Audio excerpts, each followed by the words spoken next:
buying a home, it's a huge deal, right? Maybe one of the biggest financial decisions you'll ever make, but it doesn't have to be scary. Today, we're going to break it all down into a simple, clear roadmap just for you. So, you're thinking about buying a house. It's super exciting, but let's be real, it can also feel a little overwhelming. There's so much to think about, from saving up that down payment to signing what feels like a mountain of paperwork. But here's the good news. Even though every house is unique, the actual process of buying one is pretty much the same for everyone. And today, we're going to turn that process into your personal roadmap. We've broken this whole journey down into 4 simple phases.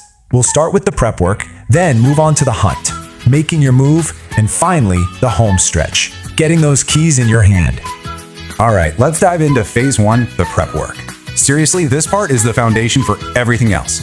Before you even think about looking at houses online, you've got to get your financial ducks in a row. And it all starts with your credit score. Lenders look at this number to figure out how risky it is to loan you a big chunk of money. Now you'll see different loan types have different minimums, like 580 for an FHA or 620 for a conventional loan.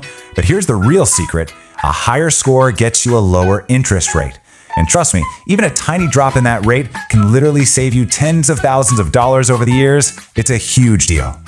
Okay, so you might see these 2 different names for credit scores, FICO and Vantage. Here's the simple breakdown. Lenders almost always use your FICO score. The Vantage score, that's probably the one you see on your credit card app or those free websites. They're calculated a little differently, but you know what? That Vantage score is still a fantastic way to check in and see how your credit health is doing. All right, next up, getting pre-approved for a mortgage. This is not just some back-of-the-napkin calculation. A lender actually digs into your income, your savings, your debts, and gives you an official letter saying, yep, you can borrow this much. This letter is your golden ticket, really. It shows sellers that you're not just window shopping. You're a serious, ready-to-go buyer. Okay, let's talk about something that catches a lot of first-time buyers by surprise: closing costs. These are completely separate from your down payment. Think of them as a collection of fees you pay to actually finalize the deal. You know, for stuff like the home appraisal, the title search, all that behind-the-scenes work. So how much are we talking? Well, a good rule of thumb is to plan for about 2 to 5% of the home's purchase price. Let's put that into perspective. On a $300,000 house, that's anywhere from $6,000 to $15,000 extra. So you definitely need to have that cash ready to go. Okay, your finances are prepped and you've got your pre-approval letter in hand. Now for the fun part. Welcome to phase 2, the hunt. And the first step here is to assemble your A team.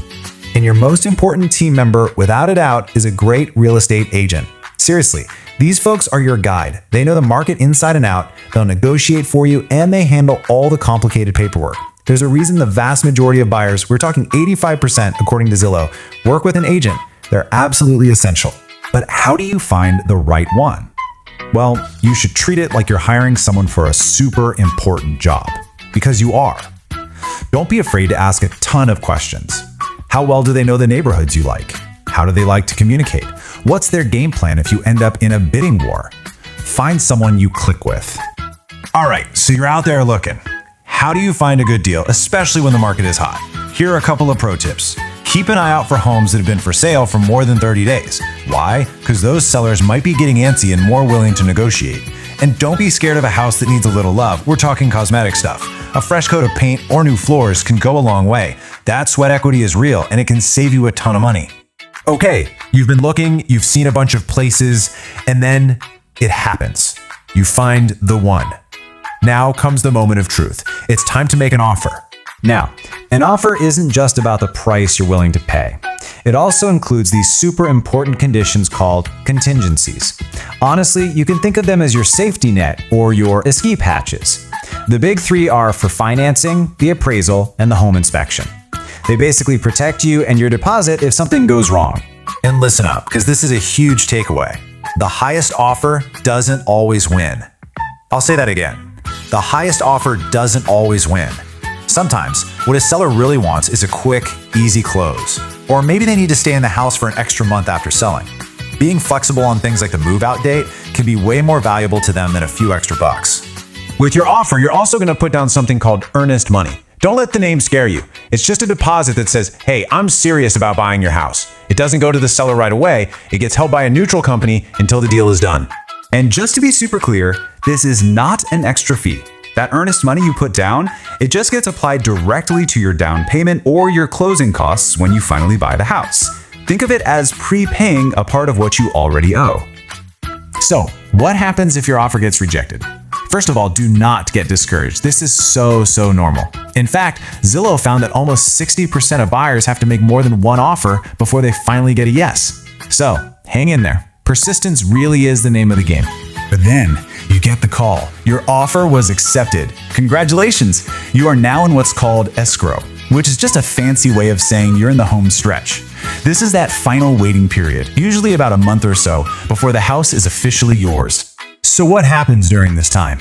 Well, a lot. You've got the home inspection, where you bring in a pro to make sure there are no scary surprises. The bank will order an appraisal to double-check the home's value. And all your loan paperwork goes through one final, detailed review. Again, these are your last big safety checks. The inspection is all about the physical condition of the house.